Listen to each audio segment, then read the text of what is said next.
Hi friends, எல்லாரும் எப்படி இருக்கீங்க? நான் ரொம்பவே நல்லா இருக்கேன். நீங்களும் நல்லா இருப்பீங்க அப்படின்னு நம்புகிறேன். நான் இந்த வெள்ளிக்கிழமை தான் இங்கே பெங்களூருக்குமே வந்தேன். வந்ததும் சேனலை லாகின் பண்ணி பார்த்தா அதில் அத்தனை கமெண்ட், அத்தனை பேர் என்னை தேடி இருந்தீங்க. ஜெயர் எங்கே போனீங்க? ஜெயருக்கு என்ன ஆச்சு? ஜெயர் எங்கே போனீங்க? ஸ்டோரி எப்போ வரும்? எக்ஸாம்னு சொல்லிட்டு போனீங்களே, இன்னும் ஆளை காணோம். நீங்கள் நல்லா இருக்கீங்களா இல்லையான்னு சொல்லிட்டு அத்தனை கமெண்ட் நேற்று வரைக்குமே வந்துக்கிட்டே இருந்தது. அதை எல்லாத்தையும் பார்க்கும்போது ஒரு விதத்தில் ரொம்ப சந்தோஷமாக இருந்துச்சு. என்னை இத்தனை பேர் தேடி இருக்கீங்க அப்படிங்கிறது எனக்கு ஹாப்பியாக இருந்துச்சு.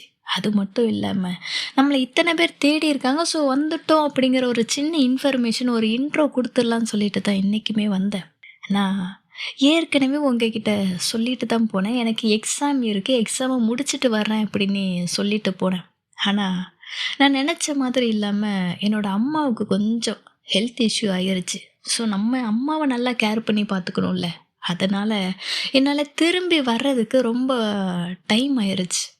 ஸோ வீடியோ போடுறதுக்கு, சேனல் வர்றதுக்கு எனக்கு இத்தனை நாள் ஆகிருச்சு. இதுதான் காரணம். மற்றபடி நான் ரொம்பவே நல்லா இருக்கேன். உங்கள் எல்லாரோட பிளெஸ்ஸிங்ஸ்லையும் நான் ரொம்பவே ஹாப்பியாக, ஜாலியாக, சூப்பராக இருக்கேன். ஓகேவா? ஸோ அவங்க ஜேஆர் வந்தாச்சு. இனி அதுக்கப்புறம் என்னது? நம்மளோட சேனல் ஒர்க்கு. நம்ம சேனலை பற்றி பேசணுன்னா, நம்ம ஆல்ரெடி ஒரு 2 சீரீஸ், ஒரு 2 ஸ்டோரியை பற்றி பார்த்துட்டு இருந்தோம் இல்லையா? ஒன்று ஹோம் டவுன் ரொமான்ஸு, இன்னொன்று student teacher love story. Home town romance series போடுறதுல நிறைய ப்ராப்ளம் ஆகுது. சேனலுக்கு ஏதாவது பிரச்சனை வரும். ஸோ அதனால் நம்ம இனி அதை கண்டினியூ பண்ண வேணாம். அதுக்காக பயம் அப்படின்னுலாம் கிடையாது. நம்ம மற்ற சேனலை மாதிரி வெறும் சீரீஸை மட்டுமே போட்டுட்டு இருக்கிறது கிடையாது. இந்த சேனலில் என்னோட உணர்வு, என்னோட ஃபீலிங்ஸ் மட்டும் இல்லாமல் இங்கே எத்தனை பேரோட கதைகள் இருக்கு இல்லையா? அத்தனை பேரோட, அது கதையின்னுலாம் சொல்ல முடியாது, அத்தனை பேரோட உணர்வு, அவங்களோட ஃபீலிங்ஸு அத்தனையும் கொட்டி கிடக்கிற ஒரே இடம் இதுதான். அப்படி இருக்கிற இடத்த நான் மிஸ் பண்ணுவேனா சொல்லுங்கள்? நான் மட்டும் இல்லை, நீங்களுமே மிஸ் பண்ண ரொம்பவே ஃபீல் பண்ணுவீங்க. அதுவும் எனக்கு தெரியும். ஸோ அந்த ஒரு காரணத்துக்காகத்தான் நம்ம இது வரைக்கும் சீரியஸாக போட வேணாம் அப்படின்னு சொல்லி வச்சுருந்தோமே தவிர, பயம் அப்படிங்கன்னு எதுவுமே கிடையாது. இருந்தாலும் பரவாயில்ல, நமக்கு இந்த ஹோம் டவுன் ரொமான்ஸ் அந்த ஆக்டரை ரொம்ப பிடிக்கும் அப்படின்னு சொல்லி போட்டேன். பட் அதுக்குள்ளே கொஞ்சம் ஒர்க் வந்ததுனால அதையும் விட்டுட்டோம். ஸோ நம்ம அந்த ஸ்டோரி அப்படியே நிற்கட்டும், சரியா? நம்ம இனி ஸ்டூடெண்ட்டு டீச்சர் லவ் ஸ்டோரி அந்த பக்கம் போகலாம். எனக்கும் இன்னுமே கதை தெரியாது. நானும் அந்த கதையோட ஓனர்கிட்ட போயிட்டு அடுத்து என்ன நடந்துச்சு அப்படின்னு கேட்டுட்டு தான் உங்ககிட்டையுமே வந்து சொல்லணும். ஸோ அதுக்கு இன்னும் 1 or 2 days டைம் எடுத்துக்கிட்டு உங்ககிட்ட அந்த ஸ்டோரியுமே சீக்கிரம் கொண்டு வந்து சேர்க்குறேன். அது வரைக்கும் கொஞ்சம் வெயிட் பண்ணுங்கள், ஓகேவா? அதுக்கப்புறம் இன்னொரு விஷயத்த சொல்லணும். அது என்னென்னா, நமக்கு இன்னொரு சேனலுமே இருக்குது, வாய்ஸ் ஆஃப் ஜேஆர். ஆல்ரெடி சொல்லிட்டேன், அந்த சேனலுமே சப்ஸ்கிரைப் பண்ணி வச்சுக்கோங்க அப்படின்ட்டு. அதில் ஒரு சில வீடியோ போட்டேன், பட்டு அது அப்படி நிற்கிது, இன்னும் கண்டினியூ பண்ணலை. ஸோ இதுக்கப்புறம் நம்ம 2 சேனலையுமே மெயின்டைன் பண்ணலாம் அப்படிங்கிற ஒரு ஐடியா இருக்குது. பட் அந்த சேனலில் எந்த மாதிரி வீடியோ போடலாம் அப்படின்னு நான் இன்னுமே யோசிச்சுட்ருக்கேன். கொஞ்சம் கவிதை அந்த மாதிரி தான் போயிட்டுருக்கு. நீங்கள் சொல்லுங்கள், அந்த சேனலில் எந்த மாதிரி வீடியோஸ் போடலாம்? நமக்கு என்டர்டெயின்மெண்ட்டை, நம்ம ஃபீலிங்ஸை ஷேர் பண்ணுறதுக்கு ஆல்ரெடி ஸ்டோரி வித் ஜேஆர் இருக்குது. இந்த வாய்ஸ் ஆஃப் ஜேஆரில் என்ன மாதிரியான வீடியோஸ் போடலாம்? இப்போ சொல்லுங்கள், உங்கள் மைண்டில் என்ன ஓடிக்கிட்டு இருக்கு? உங்கள் மைண்டுக்கு இப்போ என்ன தேவைப்படுது? உங்களுக்கு எந்த மாதிரியான ஒரு கண்டென்ட்டு, எந்த மாதிரியான ஒரு வீடியோ வேணும் அப்படிங்கிறத கீழே கமெண்ட்டில் சொல்லுங்கள். பட் அது நமக்கு இன்னொரு விதத்தில் யூஸாகவும் இருக்கணும், சரியா? என்டர்டெயின்மெண்ட் மட்டுமே இல்லாமல் ஒரு சின்ன யூஸாகவும் இருக்கணும் அப்படின்னு நான் நினைக்கிறேன். அதுக்கப்புறம் உங்களோட கவிதைகள் எதுவாக இருந்தாலும் நீங்கள் என்கிட்ட ஷேர் பண்ணலாம். அதையும் என்னோடய வாய்ஸில் நம்ம வாய்ஸ் ஆஃப் ஜேஆர் சேனலில் போடலாம், சரியா? உங்களோட பதிலுக்காக நான் வெயிட் பண்ணுறேன். என்ன மாதிரியான வீடியோஸ் போடலாம், கவிதை, ஸ்டோரி, எதை பற்றி பேசலாம், இல்லைன்னா உங்களுக்கு ஏதாவது சஜஷன் தேவை அப்படின்னாலும் நீங்கள் அதை ஷேர் பண்ணுங்கள். நம்ம இந்த சேனல் மூலமாக எல்லாமே பார்ப்போம். இதில் நமக்கு மட்டும் இல்லாமல் இன்னொருத்தருக்கும் கூட ஹெல்ப்பாக இருந்தால் அதுவும் ஒரு சந்தோஷம்தான். ஸோ அந்த ஒரு சின்ன காரணத்துக்காக தான் சொல்கிறேன். சேனல் மூலமாக நம்ம இனி எல்லாத்தையுமே ஹேண்டில் பண்ணலாம், பார்க்கலாம். மறுபடியும் சொல்கிறேன், நம்ம வாய்ஸ் ஆஃப் ஜேஆர் சேனலை சப்ஸ்கிரைப் பண்ணி வச்சுக்கோங்க. அதுலேயுமே இனி ஜேஆரோட வாய்ஸ் ஒலித்து கொண்டே இருக்கும். ஓகே, சரி. இன்னைக்கு வீடியோ பேசுகிறதுக்கு வந்துட்டேன். இன்னைக்கு எந்த ஒரு குட்டி ஸ்டோரி இல்லாமல் இப்படி. ஸோ இப்போ நம்ம ஒரு சின்ன குட்டி ஸ்டோரியும் பார்க்கலாமா? யாரோட ஸ்டோரியை பார்க்கல? வேற யாரு? நம்ம ஜெயார் தான். இருக்கவே இருக்காங்க, அவங்க மட்டும்தான் இல்லையா? என்னோட லைஃப்பில் நீங்கள் காலேஜுக்கு அப்புறம் என்ன நடந்தது அப்படிங்கிறது உங்கள் நிறைய பேருக்கு தெரியும். காலேஜு, அந்த அவளும் நானும் அந்த ஸ்டோரி எல்லாமே பார்த்துருப்போம். இந்த ஸ்கூல் டேஸை பற்றி நான் அதிகமாக யாருக்கிட்டையுமே ஷேர் பண்ணிக்கிட்டது கிடையாது. ஸோ இன்னைக்கு நம்ம இந்த குட்டி ஸ்டோரியில் என்னோடய ஸ்கூல் டேஸ் என்ன அப்படிங்கிறத இப்போ என் கூட நீங்கள் எல்லாமே தெரிஞ்சுக்க போகிறீங்க. சரி, இப்போ நம்மளோட குட்டி ஸ்டோரி ஜேஆரோட ஸ்கூல் டேஸில் என்ன நடந்துச்சு கொஞ்சம் ஷார்ட்டாக நம்ம இந்த ஜிஎலுக்கு என்ன தேவையோ அந்த கண்டென்ட்டை மட்டும்தான் நான் இப்போ இதில் சொல்ல போகிறேன். ஓகேவா? இப்போ நம்ம ஸ்டோரிக்குள்ளே போகலாமா? நான் சின்ன வயசில் என்னோடய ஊரில் தான், ஒரு சின்ன கிராமத்தில் தான் வளர்ந்தேன் இல்லையா? ஃபஸ்ட்டு ஸ்டாண்டர்ட்லேருந்து 8th ஸ்டாண்டர்ட் வரைக்கும் கோயட் தான். கேர்ள் அண்ட் பாய் 2 பேருமே சேர்ந்து ஒன்றா படிக்கிற ஸ்கூலு. அப்போ எனக்கு எதுவுமே தெரியாது, சின்ன பசங்க.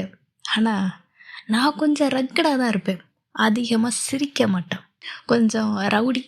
ஸ்கூலில் ரவுடி பேபின்னு கூட கூப்பிட்ருக்காங்க. அது ஃப்ரெண்ட்ஸ் கூட அப்புறம் பேசின டாக்கில் தான் எனக்குமே தெரிஞ்சுது. ஸோ அப்படி ஒரு ரவுடி பேபி மாதிரி சின்ன வயசில் அப்படி சுற்றி வந்தேன்.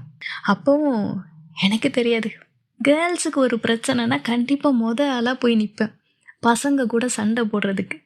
என்னோடய க்ளோஸ் ஃப்ரெண்டுன்னு சொல்லிட்டு ஒரு சில ஃப்ரெண்ட்ஸ் இருப்பாங்க. அவங்களுக்கு ஏதாவது ஒரு பிரச்சனை அப்படின்னா என்கிட்ட தான் வந்து சொல்லுவாங்க. அவன் என்னை சீண்டறான், என்னை வம்புக்கு இழுக்கிறான்னு சொல்லிட்டு என்கிட்ட தான் வந்து சொல்லுவாங்க. நானும் உடனே போயிட்டு பாய்ஸ் கிட்ட சண்டைக்கு போயிடுவேன். நீ என்னடா பண்ண, ஏன் இந்த மாதிரி பேசுகிற, சும்மா இருக்க முடியாதா அப்படின்னு சொல்லிட்டு போயிட்டு சண்டைக்குமே போயிடுவேன். அது நம்ம கூட இருக்கிறவங்களுக்காகவா, இல்லைன்னா பொண்ணுங்களுக்கு ஒரு பிரச்சனைனா கொதிக்கும்ல ரத்தம், அந்த மாதிரி அணிலாம் தெரியாது. அப்படி ஒரு 8th ஸ்டாண்டர்ட் வரைக்கும் அந்த மாதிரி தான் போயிட்டு இருந்துச்சு. என்னதான் பொண்ணுங்களுக்கு சப்போர்ட் பண்ணாலும் நான் முக்கால்வாசி நேரம் பசங்களோட தான் சுற்றிக்கிட்டு இருப்பேன். பசங்க கூட தான் கேம்ஸ் விளையாடுறது எல்லாமே அந்த மாதிரி தான் போயிட்டு இருந்துச்சு. அதுக்கப்புறம் 9th to 12th பக்கத்து ஊரில் உள்ள ஸ்கூலுக்கு. ஸோ ஒரு டாக்ஸியில் தான் எல்லாருமே போவோம். 9th புது ஸ்கூலு, புது பசங்க.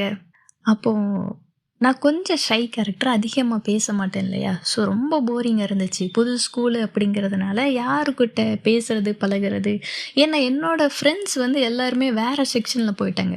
நான் பி செக்ஷன், அவங்க எல்லாருமே ஏ செக்ஷன். ஸோ எனக்கு எல்லாருமே புதுசுன்னு சொல்லிவிட்டு நான் அப்படியே அமைதியாக தான் இருப்பேன். அதுவும் எங்கள் ஸ்கூலில் கிளாஸு சொல்லி கொடுத்தாங்க, அந்த இங்கிலீஷு சப்ஜெக்ட்லாம் கிராமர்னால என்னன்னே தெரியாது, சுத்தமாக தெரியாது. எங்கள் ஃபஸ்ட்டு டே இங்கிலீஷ் மிஸ்ஸு சாந்தி டீச்சர் வந்து கிளாஸ் எடுக்கிறாங்க. கிராமரு ஒன்றுமே புரியலை, ஒன்றும் தெரியலை. அதுவும் ஆல்ஃபபெட்டில் நம்ம பேர் தான் ஃபஸ்ட்டு இருக்கும். ஸோ ரிஜிஸ்டரை பார்த்து நேம் சொல்லி ஆன்சர் சொல்லுவாங்க. எஞ்சி நிற்பேன், பட் எனக்கு எதுவுமே தெரியாது. அதுக்கப்புறம் அவங்களே சொல்லி கொடுத்து இதுதான் ஆன்சர்னு சொல்லிட்டு நம்ம வாயிலேயே அந்த ஆன்சரை வர வச்சு உட்காரையுமே வச்சுருவாங்க. அப்போ தான் தெரியும் நமக்கு கூட வருமா அப்படிங்கிறதெல்லாம் எனக்கு அப்போ தான் புரிஞ்சுது. ஸோ அதுக்கப்புறம் அந்த மிஸ்ஸு எனக்கு ரொம்பவே ஃபேவரட்டான டீச்சர் ஆகிட்டாங்க. 9th 10th எனக்கு சாந்தி டீச்சர்னால் ரொம்ப பிடிக்கும். அந்த சாந்தி அப்படின்னா அவங்க ஃபேஸில் அப்படி ஒரு அமைதி, அப்படி ஒரு பொறுமை. அவங்கக்கிட்ட அதிகமாக கோவத்தெல்லாம் எதிர்பார்க்க முடியாது, அவ்வளோ நல்ல ஒரு டீச்சர். எனக்கு அந்த டீச்சரை ரொம்ப பிடிச்சிருந்ததுனால இங்கிலீஷ் படித்தேன், கூடவே சயின்ஸு 2மே எடுப்பாங்க. அந்த 9th 10th அந்த 2 இயர்ஸ் அப்படி போச்சு. அதுலேயும் எனக்கு அந்த மேக்ஸ் டீச்சரை எனக்கு சுத்தமாக பிடிக்காது. ஏன்னா எனி டைம் என்னை கிண்டல் பண்ணிக்கிட்டே இருப்பாங்க. என்னோடய முடி கொஞ்சம் சின்னதாக தான் இருக்கும், ஆள் ரொம்பவே குட்டியாக தான் இருப்பேன். நீ எல்லாம் சாப்பிடுவியா இல்லையா, 2 இட்லி தான் சாப்பிடுவியா, அது எப்படி உனக்கு எப்படி காணும், மண்டையை பாரு பரட்டத்தலை மாதிரி இருக்கே, சூப்பராக தலை, என்னமோ சொல்லுவாங்க ஒரு வேர்டு. அப்படிலாம் சொல்லி திட்ட எனக்கு அந்த மேக்ஸ் மேலே ஒரு வெறுப்பு வந்துருச்சு. டீச்சரை பிடிச்சாதான் நமக்கு அந்த சப்ஜெக்டே பிடிக்கும். ஸோ எனக்கு டீச்சரையும் பிடிக்கல, அந்த சப்ஜெக்டையும் பிடிக்கல. ஆனால் நான் 10th படிக்கும்போது அந்த டீச்சருக்கு ஹெல்த் இஷ்யூன்னு சொல்லிட்டு அவங்க லீவ் போட்டு போயிட்டாங்க. அதுக்கப்புறம் 10th ஒரு டீச்சர் வந்தாங்க, இந்துமதின்னு சொல்லிட்டு. பார்க்க அழகாக இருப்பாங்க, ஹைட் அண்ட் வெயிட் கரெக்டாக இருக்கும், நெத்தியில் சின்னதாக ஒரு சந்தனம் போட்டு குங்குமம் போட்டு வச்சுட்டு அவ்வளோ அழகாக இருப்பாங்க. அதுக்கப்புறம் அவங்க என்ன ஹேண்டில் பண்ண விதமும் பிடிச்சிருந்தது. "உனக்கு தான் மேக்ஸ் நல்லா வருதே, நல்லா பண்றியே, என்ன பிரச்சனை?" அப்படின்னு கேட்டாங்க. அதுக்கப்புறம் ஆமால்ல நமக்கும் நல்லா வருதுன்னு சொல்லிட்டு, அந்த டீச்சர புடிச்சதுனால நான் மேக்ஸ் எனக்கு சப்ஜெக்ட் பிடிக்க ஆரம்பிச்சு மேக்ஸையுமே படிச்சேன். நல்லா தான் போயிட்டுருந்துச்சு. அப்போ என்னோட ஃப்ரெண்ட்ஸ் ஒரு சிலர்கிட்ட மட்டும் ஒரு ஃபர்ஸ்ட்டு ஒரு 2 பெஞ்ச் ஃப்ரெண்ட்ஸ் கிட்ட மட்டும் தான் பேசுவேன், நல்லா பேசி. அதுக்கப்புறம் எனக்கு அந்த மேத்ஸ் சப்ஜெக்ட்டுமே ரொம்ப புடிச்சது. 10த்ல பப்ளிக்ல 95 எடுக்கிற அளவுக்கு எனக்கு அந்த டீச்சர புடிச்சது. அவங்க வீட்டுக்கெல்லாம் போயிட்டு மேத்ஸ் எல்லாம் கத்துக்கிட்டேன். அதுக்கப்புறம் 10த்லேருந்து +1, +2 அதில நான் காமர்ஸ் டிபார்ட்மெண்ட் எடுத்தேன். அத ஏன் எடுத்தேன்னு கேட்டா, காரணம் கேட்டா பயங்கரமா சிரிப்பீங்க. எனக்கு 10த்ல ஒரு பொண்ணு கூட சண்டை, பிரச்சனை. அவள ஏன் தெரியாது, நான் எப்பவும் நோண்டிக்கிட்டே இருப்பேன் அந்த பொண்ண. அவ என்னை திட்டிக்கிட்டே இருப்பா. Selfish, mind your own words, mind your own பிசினஸ்ன்னு சொல்லிட்டு என்னை திட்டிக்கிட்டே இருப்பா. 2 பேருக்குமே பயங்கர சண்டை ஆயிருச்சு. ஸோ அவ மேத்ஸ் கிளாஸ் எடுத்தா. மேத்ஸ் குரூப் எடுத்தா. ஸோ அவ இருக்கிற கிளாஸுக்கு நம்ம போக்கூடாதுன்னு சொல்லிட்டு நான் காமர்ஸ் எடுத்தேன். இந்த மாதிரி ஒரு ரீசன் எங்கேயுமே பார்த்துருக்க மாட்டீங்க. காமர்ஸ் எடுத்ததுக்கு அப்புறம் தான் என்னோட சேட்டைகள், என்னோட வால்தனங்கள் எல்லாமே அதிகமாச்சு. கிளாஸ்லயே ரவுடி அப்படிங்கிற அளவுக்கு பேசினேன். எல்லார் கூடயுமே பேசுவேன். ஜாலியா பேசிட்டு அந்த மாதிரி போயிட்டு இருந்துச்சு. இப்ப இந்த கதையில ஜிஎல் எங்கடா வருது அப்படின்னு யோசிச்சிருப்பீங்க. நான் கரெக்ட்டா +1 படிச்சுட்டு இருந்தேன். எனக்கு சீனியர் +2 ஓகேவா? அவங்க என்னன்னு தெரியாது. சடனா ஒரு நாள் அவங்க ஃப்ரெண்ட்ஸ் எல்லாருமே என்ன பண்ணாங்க, என்ன கொத்தா அப்படியே தூக்கிட்டு போயிட்டு, ஒரு பொண்ணு முன்னாடி ஃபர்ஸ்ட் டைம் என்ன அப்படியே நிக்க வச்சாங்க. நேருக்கு நேர் 2 பேருமே அப்படி நிக்கிறோம். எனக்கு இங்க என்ன நடக்குதுன்னு எதுவுமே புரியல. அவங்க ஃப்ரெண்ட்ஸ் எல்லாருமே என்னைய அவங்க கிளாஸுக்கு தூக்கிட்டு போனாங்க. அவங்க பண்றத பார்த்து அந்த பொண்ணு ஓடி போய் ஒளிஞ்சுக்கிட்டாங்க.